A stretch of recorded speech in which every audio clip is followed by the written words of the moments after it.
Hello, everyone. My name is Cordell Carter, and it is my honor to welcome you to another installment of the Aspen Institute Socrates Program webinar series. Today, we have two amazing guests in Bruce Schlein and Antoine Ford talking about impact funding and leveraging private capital to address complex societal issues. So firstly, let's talk about our guests, learn a little more about them. We have Bruce Schlein, who's the director of the Citi Impact Fund, which invests equity in companies with missions aligned with the bank's ESG priorities. Bruce also works for the Asset Finance Group in capital markets origination, where he finances resource efficiency as a service for corporate clients. Prior to his current roles, Bruce served consecutively as director of corporate sustainability and as a director in the Alternative Energy Finance Group in CMO. Previously, he worked as a sustainability specialist for Bechtel on petrochemical and civil projects in China and Romania, and for international development agencies, including Save the Children, in Catholic Relief Services in Bosnia and Herzegovina, and in the U.S. Peace Corps in Papua New Guinea. Bruce is a graduate of Cornell University and holds a master's in international affairs from Johns Hopkins Niche School of Advanced International Studies. Lastly, Bruce serves on the board of New York City's Energy Efficient Corporation. Welcome, Bruce. Next, we have Antoine Ford. Antoine is the president and chief executive officer of Enlighten Incorporated, a leading information technology and management consulting firm founded in 1999. Enlighten serves federal, state, and local agencies and provides cybersecurity, software development, integration, management consulting, and business process outsourcing services. As a co-founder of Enlighten, Antoine has led the company's growth from a startup business to a diverse organization with over 200 employees. He continually leads the company's corporate vision, strategic planning, and innovation efforts. He is also vice chair of the U.S. Black Chamber of Commerce, so a very, very busy person. Prior to his current roles, Antoine served as director of application support for Intelsat, a leading the business unit's development of applications, consulting practices, and document management and infrastructure. And he also served as a development project manager at MCI, where he's responsible for the design, build, and delivery of systems that invoice over 20 million per month, and as a product manager for the company's flagship Friends and Family product. Welcome, Antoine. Welcome. Thank you so much.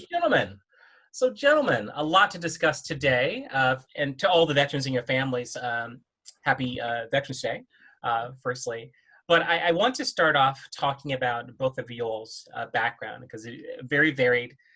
Bruce has a lot of his international experience. I'm dying to hear all that stuff ties into the current work. So let's start with you, Bruce. Tell us about your leadership journey and how you got to Citi's Cordell, thanks for the great introduction, and really nice to be with all of you here today.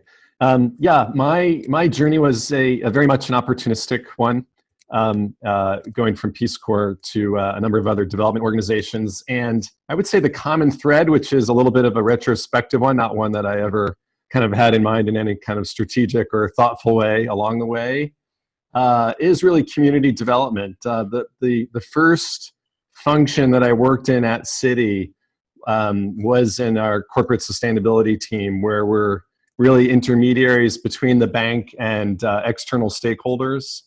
And so, whereas in Peace Corps, my community was a small remote village, kind of in the sustainability function, the community is really the company, and kind of figuring out where, the strengths and gaps are and how to harness external resources and internal ones to solve big problems in that instance in the sustainability sphere. So I never thought I'd land at a bank, but I'm happy to be here. Well, I want you to put a pin in that, because I have a theory that some of our most progressive organizations are not governmental at all, but they're going to be private sector and non-governmental sector actors that are doing great things that affect the whole. So let's put a pin in that. Antoine, tell us about your journey.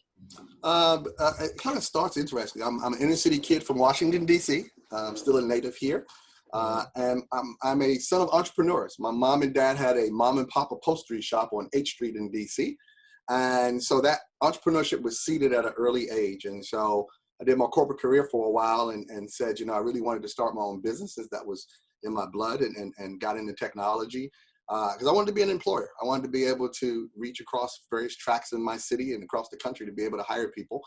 As that evolved, eventually I got into leadership in various cities. I chaired the DC Chamber of Commerce for a while. The mayor recently appointed me to the Workforce Investment Council for the city, which led me to now being the vice chair of the U.S. Black Chamber of Commerce with 140 chambers around the country and 300,000 Black-owned businesses. And so it sort of led me from my own perspective to a broader perspective of, workforce and economic development. Fantastic. So, Bruce, I know that Citibank, this came up on a previous webinar, has recently priced racial discrimination for the economy. And it was a very big number. And I just wonder if you could talk a little about that report, what led to it, and whether or not your fund's focus on Black entrepreneurs is a direct result of the findings from that report.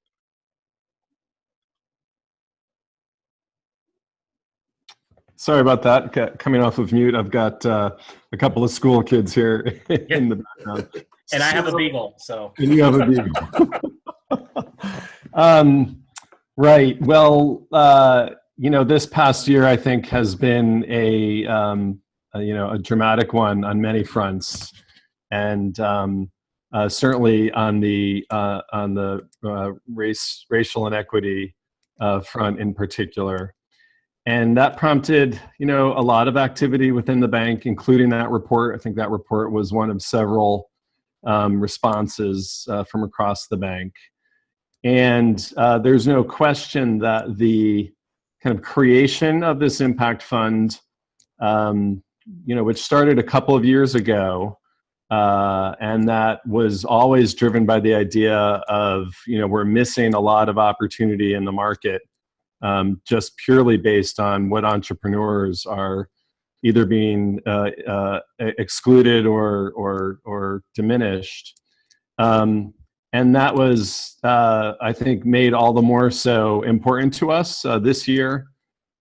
We actually added an incremental 50 million to our initial allocation of 150 million. That incremental 50 is dedicated to Black entrepreneurs. So yes, the report, events of this past year, lots of things informing what we're doing. And Antoine, I wonder, as the voice of 300,000 Black businesses across the country, what has the COVID pandemic revealed for your members in terms of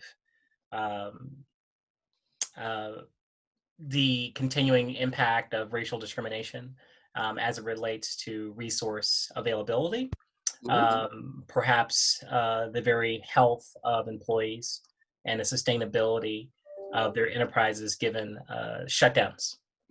No, it was an incredible impact to this. And Bruce, I thank you guys so much for that study, because we've been using that in the context of making obvious arguments on our side, but I think people understood that racism impacted business, and I think people all of a sudden were more enlightened. One of the things that we had very early on, Cordell, is that during the pandemic, 41% of Black-owned businesses failed. So nearly half.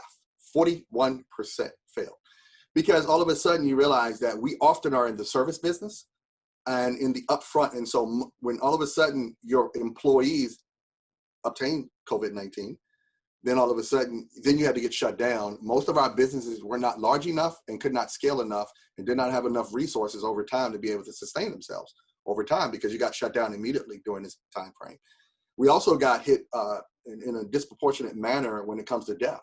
I know in DC, about 75% of all the people that did die were African Americans. Throughout the country, we had our deaths were disproportionate with our number of folks, and those were because of economic issues, a number of other pre-existing conditions. And so the impact of COVID-19 on businesses, not only with shutdown, but even the businesses, the programs that we had, like the PPP program, because we didn't have proper banking relationships in time, and many of our businesses did not have employees, they had more 1099s, we didn't even get that at a high enough levels. And so this pandemic was devastating to the Black business community. I thank you for bringing up the PPP program. And I wonder if we can go a little deeper, because here's the hypothesis that I've created in my head based on conversations like these, is that the reason why so many um, uh, startups and businesses led by Black and brown leaders were left out of PPP, it's because they didn't have relationship banking. Yes. So, now, if that's accurate, Antoine, I would look to Bruce and say, well, Bruce, how does this $200 million impact fund from Citibank plan to address that process issue of not having proper relationships with banks, such that when an opportunity like this comes online because of a pandemic, they're getting much more assistance, like they're better funded peers in the business sector? So, in addition to, and maybe more important or equally important to the equity that we will invest in companies, I think, is everything else that our organization can help bring to bear with an entrepreneur, including those very relationships that you just described, Cordell. We are thinking about this opportunity to engage with entrepreneurs that we've previously not been engaged with. We're thinking about it in a holistic way. We're actually situated this fund side by side with our philanthropic organization, our community relations organization.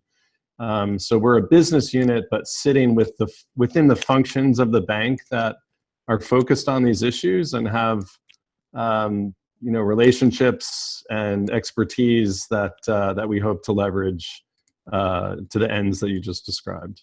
And Antoine, from the Black Chamber's perspective, how are you all communicating differently about banking services to your members in light of what has been learned from the previous situation? Oh, great question. I mean, we have to establish these relationships early and often. We have to make sure that people understand that if their money's in the bank, they should have that relationship. And it shouldn't be a relationship with the teller.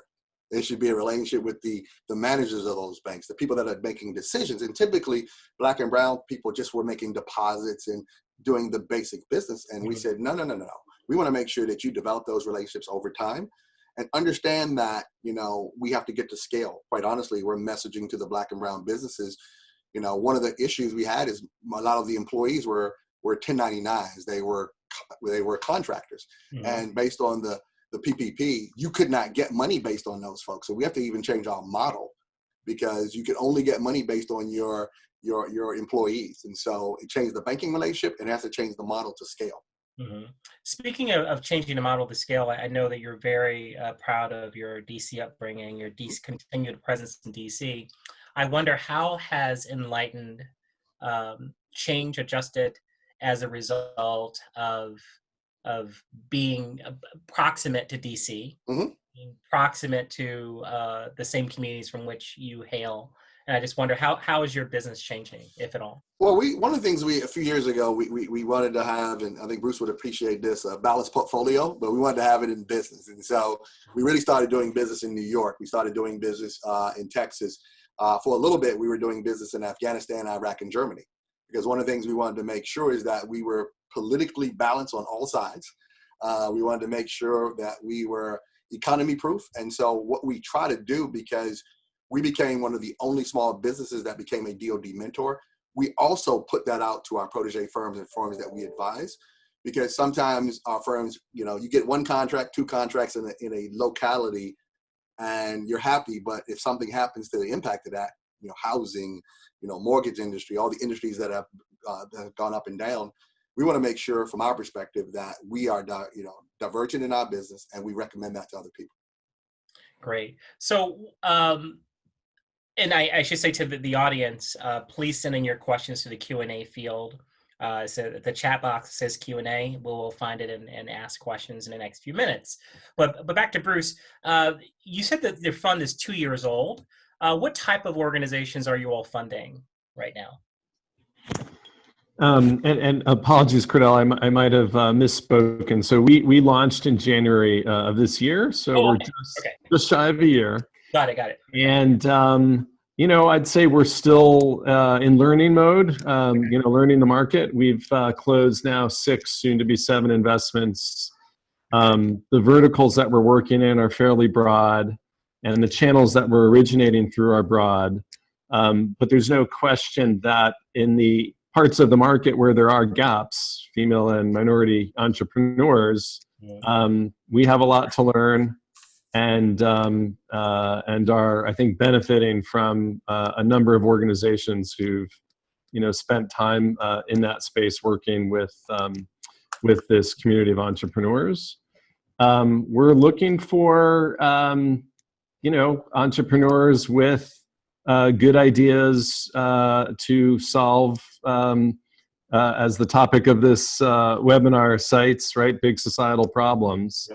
And I think part of our approach, part of our thesis is that big problems aren't going to get solved without a kind of a full representation of not just ideas and entrepreneurs, but customers, employees, right, the entire ecosystem. And we can see in certain market segments that that portions of the market are not being included, and so we're looking to entrepreneurs with either new business models or new approaches that solve for whatever that barrier is that's excluding that market. And you're looking for folks that are doing business globally, nationally? So we're starting nationally.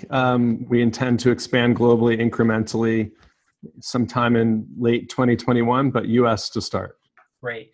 Now, Antoine, we have seen this year several banks, including Citi, JP Morgan, Wells Fargo, all announce funds or an intention to engage in our national discussion about racial equity with what they do best, banking or investing. And I just wanted your perspective, putting on you have a business owner cap on. You also have a national association hat on. And I just wonder, from your two different perspectives, if you can join us in mild schizophrenia for a second. Give us your perspective. Well, I say that anyway, because then I got a workforce perspective I got to deal with. Right. So this is important. One of the things that we tell people, we've been meeting with the banks, and two things we're saying. A lot of them wanted to put money into Black banks. And what we said was deposits themselves don't help. Deals help. Because Black banks grow when there's a deal where they can use something with a deposit. So we've been helping the larger organizations understand that just don't put money into a Black. And one of the things that we're trying to get them to understand is that make it easier for folks to get operational loans. Let's make it easier for businesses to be able to, viable businesses, to be able to grow. And so I think part of it was educating some of the banks on understanding more about putting that money to work in the Black community. The last thing I will say, and it's to Bruce's point earlier, one lesson learned we talked about was scalability. And so Bruce just mentioned something about making sure that he invests in entrepreneurs that are national. So one of the things that we learned was, let's get our biggest organizations in the country. And we've established something called the President's Circle, which are our largest Black-owned businesses throughout the country. And then when they talk to the large organizations, we have size and scale, but we also have something where we will subcontract work to the businesses that may be too small to do business normally. And so we are sort of customizing our approach to the times that we're in. And quite candidly, we're challenging these large organizations that made commitments earlier this year to fulfill their commitments. And do you have a preference? Is it the CSR, like an actual philanthropic, maybe one-time grants, or the fund that Bruce has set up, this idea where you're investing over a longer period of time? To your point, it's both, and I'll tell you why. The fund allows us to make certain investments in terms of businesses that need to scale over time, and they quite honestly need to be educated. So there's funds that we develop to be able to educate people in their finance structure, banking relationships, legal relationships, because then we got to get those businesses from being sort of mom and pop to being viable businesses that can grow. And so we need to look at those types of activities. But we also want a longer term relationship such that we're able to continue the relationship over time. As an example, we're in the middle of, quote unquote, a second wave. Well, who's to say there's not a third, right? And so we want to make sure that we really look at systemic changes over time. And so I think that type of funding is necessary. Sometimes people just want to write a check and go away. And where it's like, well, we can use that in some cases, but we want sustainability across the board. Right. And Bruce, what piece of advice would you give? Well, let's say I'm a I'm an entrepreneur that has a climate change Mhm. idea, and I want to solve environmental racism or build a solar powered facility in a lower income neighborhood such that I could improve the lives and environmental experience of people there. What advice? Like, I want to come to Citibank and I want revenue. So how do I do that? Cordell, in that particular area, it's an area I've spent a good amount of time in. There are just a large number of exciting models that people are out testing and pushing, and so I would say that there's always more work to be done on kind of new models, but I think there's also this ongoing conversation of kind of use what's out there and deploy more of it versus create new. Hmm. And I think there's, 3% of the addressable solar market in the US is currently with solar. These are single family homes, 3%. And so there's a lot of runway there, and there's even more runway for communities that are underserved, underrepresented in solar. And there are lots of really cool ideas, including companies that are using alternative forms of underwriting, not just credit scores, um, community solar. So I would encourage entrepreneurs to, I guess, do two things. Look at some of the things that are working out there and think about how that might be tweaked or used in markets that aren't being served today. And then I'd encourage them to come to us with their ideas and have a fulsome conversation. Yeah. Right, right. Come to you with their ESG grid already filled out, so you know exactly what they're like. That's right. That's right. Great, great. Antoine, similar question. Mhm. Say I'm a young entrepreneur. I have some great ideas, something that's going to really impact let's say the seventh ward of DC, Mhm. and I say, Mr. Ford, help me be fundable to someone like Bruce. Like, what would your advice be? Well, it's funny. First thing I always say is, do we know what do we know that Bruce wants to hear? Like, so, like, Yeah, how does Bruce make his decisions, right? I want to right, make sure I right. understand that. And these are things that, I wasn't taught as an early entrepreneur. That's why I mentor other companies, because I want to know what are those key factors that Bruce is going to look at. He's going to look at things like, let me look at your sound business plan. Let me look at your leadership within your organizations.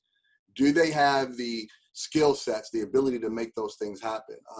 Let me look at your corporate history. If you don't have corporate history, do you have advisors, that people that are viable and Mhm. have relationships already that can get you there? And then finally, for me, have you surrounded yourself with business partners, mentors, other partners that can help you deliver it? And is it scalable? Because Bruce is going to look at not only Ward 7 and Ward 8, but does it work over in New York City? Does it work in Mhm, Manhattan? mhm, Does it mhm, work in LA? Does it work in Singapore? Right? mhm. And so we look at that from a scalable perspective long term, because I think if I went to Bruce as an early entrepreneur and says, I got this plan, I can get within these countries this quickly. But if I say, here's my plan to get there, I think if I'm right, Bruce would say, okay, this person's been very thoughtful about their ideas. If I could, Cordell, just to build on that, I agree with everything Antoine said, and I guess I would also say that we do have some ideas about what we're looking for. I think those ideas are also in formative stages, particularly in this market that is underserved and is new. And I think we will, a year from now, kind of look back, see how we're doing, see if our hypothesis was right, if what we're bringing to the table is really what's needed. And I think, what we need to hear is all the things Antoine said, which I think are kind of fundamentally right, but also, we may need to hear where we don't have it right and where we need to kind of tweak and adjust. Great, great. Well, let's start on some of the questions here. Um, Here's the first one from Ms. Jacqueline Ingram. Are there any private funds being invested in addressing the complex problems of healthcare disparity and outcomes for minority patients in underserved communities? Not asking as an entrepreneur, but just interested to see if there's a avenue to form partnerships between private sector and the pharmaceutical industry. So anything you all know about in that area? Well, I would say specifically on the healthcare sector, and I may get you a list of this to answer that question. There's a number of funds that are being spun up because of the issues with pre-existing conditions and the impact on communities. And so I was aware, it's like 3 or 4 different funds that are being spun up now. And so I'll make sure I give you guys feedback on that. I am aware of a few of them. That healthcare sector, I know, business sector, I know, and interesting enough, the telecommunications and the digital divide sector, that was huge because of healthcare and jobs. So there's a few I'll make sure I follow up with that. Certainly. And then on jobs, we're definitely going to come back. I want to ask you a few questions on workforce. Yeah. But this is to Bruce. Hello, Bruce. This is from Viviana Hurtado. Hello, Bruce. Any more specifics on traction needed for early stage founders within your investment thesis to be competitive? Question mark. We are post-product, pre-revenue. And then secondly, Antoine, is the Chamber offering training for startup entrepreneurs? So that's to both of y'all. So hi Viviana, thanks for the question. And yeah, we're usually looking at folks with product in the market, kind of TBD, where they are on existing revenue versus line of sight to revenue, and would welcome a conversation. So feel free to get in touch. Great. And what about the training question? Oh yeah, I mean, one of the things is that you would go to your local trainer, and one of our key pillars is entrepreneurship training, so one of the local trainers will have programs on that, and even funding from various organizations that are looking to train entrepreneurship, and that's so impactful because not only are we training young entrepreneurs, we're dealing with returning citizens and getting them into entrepreneurship programs, so that as they come back, in some cases, really looking at from an entrepreneurship perspective gives them a viable future. Great. So Antoine, you're on the DC Workforce Council? Yeah. So as well as the National Association of Workforce Board. So I split my brain between local and national and workforce also. I see that you live a very sedentary life. Yeah. Not busy at all. I just love how you just do one thing. This is great. But you talking about just some of the complex societal issues as to the thesis of this particular webinar, and all of these COVID-related unemployment, or maybe I should say disemployment. You have a lot more people out there without jobs that had them 8 months ago. You have companies that have to reassess what work means to them. So that future work, we're living it right now. What type of discussions are your various workforce councils having about how do we equip the American workforce for 2021 and beyond?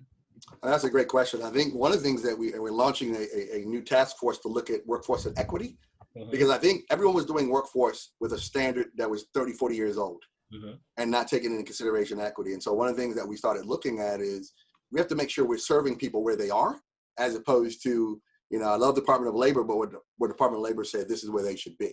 And so I think re-looking at the way we look at workforce is important. The second thing I think we started to look at was how do we make sure that people that were in the service industry, highly exposed to COVID-19, are able to transfer those skills to other areas. So you take a person that's in customer service, and then you put them maybe, as a first line customer service person in a call center with some growth area to be a manager there.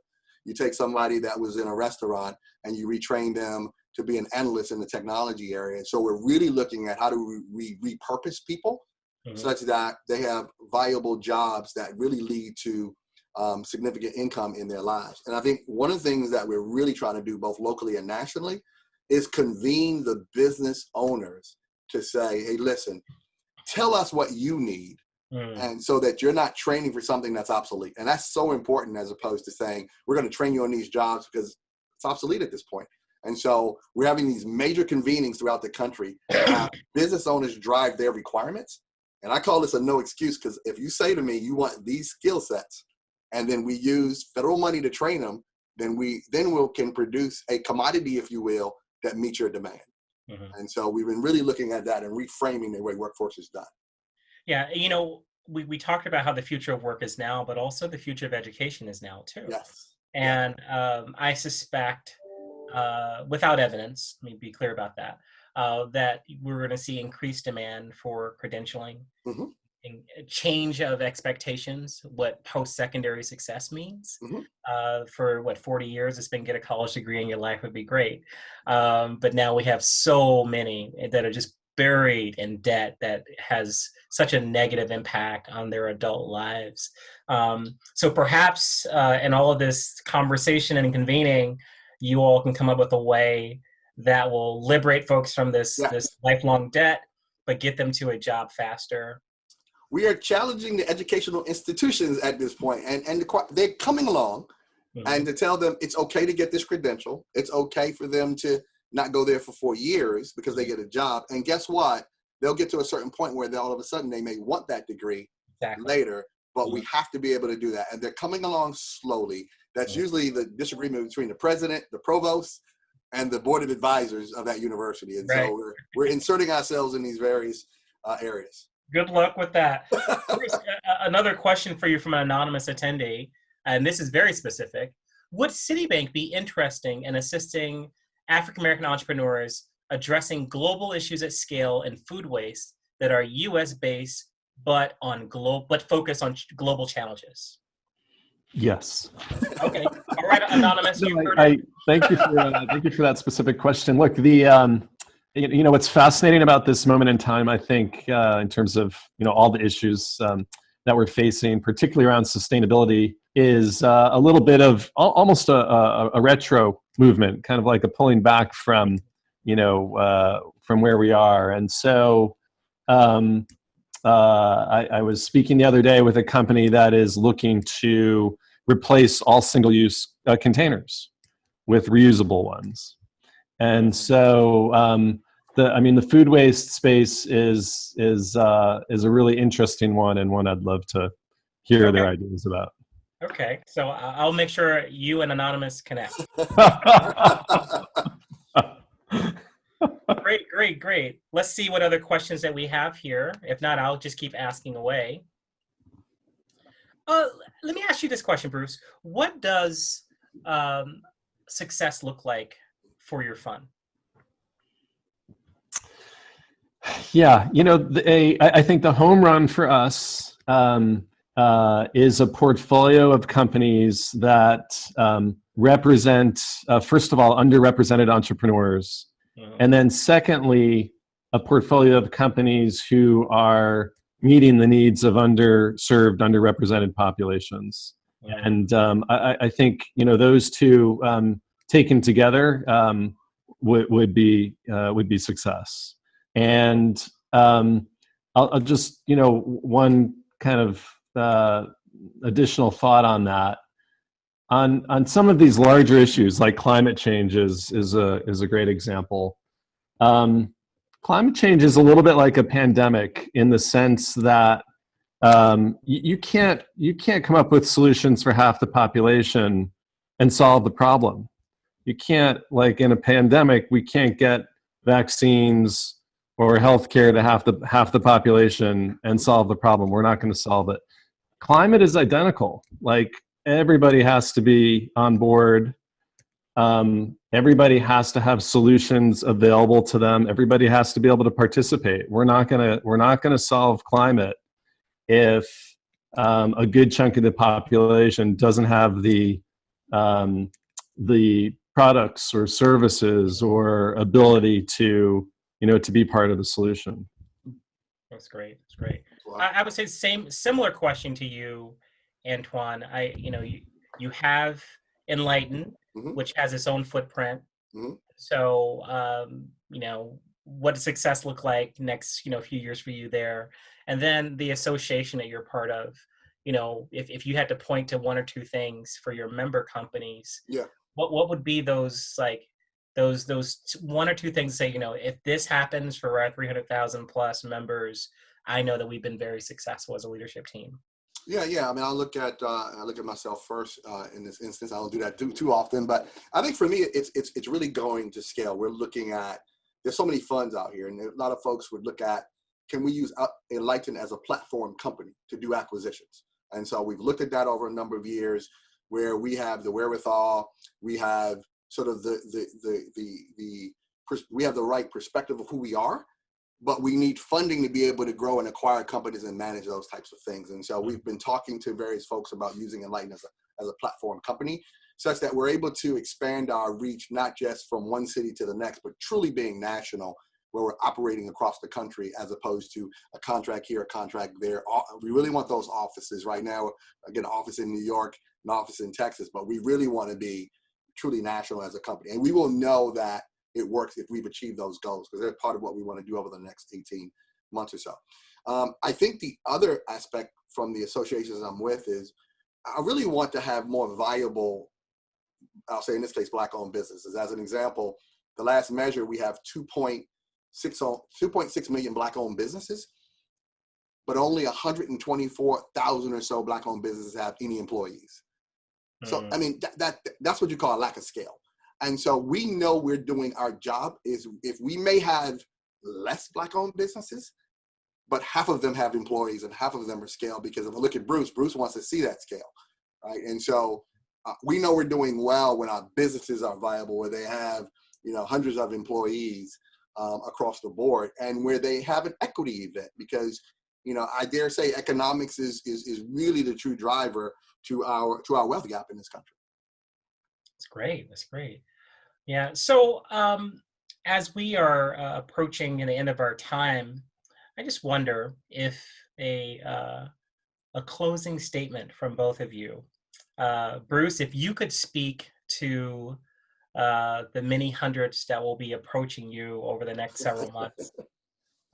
So what time-saving information could you pass on to them? That, and also inspirational. And to you, Antoine, I'm actually going to ask it a little slightly differently. You need funding to grow Enlighten, okay? You need funding to make that a company of companies. So what like 2 points are you going to make to the Bruces of the world about why they should invest in your Black-owned enterprise to affect racial equity in this country? Yeah, you saved me time. I was going to call Bruce in about 20 minutes. Make sure the ESG grid is taken care of. Yeah, I got it. Look, we have an enormous amount of work to do and learning to do, and are eager to talk to as many people as efficiently as we can. And so I would just say that get in touch with us. Be patient if we're kind of not, getting back in touch immediately. And I think to your point, to the point around efficiency, right, there are certain, things that we are looking for. We need to do, I think, kind of improve on our outward-facing communications to kind of help folks self-filter. But at this stage, I think we're new enough, and we'll always be in learning mode, but we're in learning mode now, and eager to hear from scrappy, smart, ambitious, wanting to solve big problem entrepreneurs. So thanks, Cordell. Thank you, Bruce. All right, Antoine, you're up. Got my pitch. Shark Tank. I got it. I would say Bruce and friends of Bruce. Now, I would really say, look, if you look at the company that we have today, we really have a company that has the past performance, that's already done these jobs. Not only that, we also have the attributes of a large business. We've been a DoD mentor. We funded and started a cybersecurity institute at Howard University, one of the few businesses to fund these things. So we already have the chops to be able to understand the viability. But I think more importantly, not only with the growth in Enlighten, because we're in certain like cybersecurity and we're in these areas that are scalable and they're not ending, if you will, we also allow you to scale because we will bring a large number of businesses with us.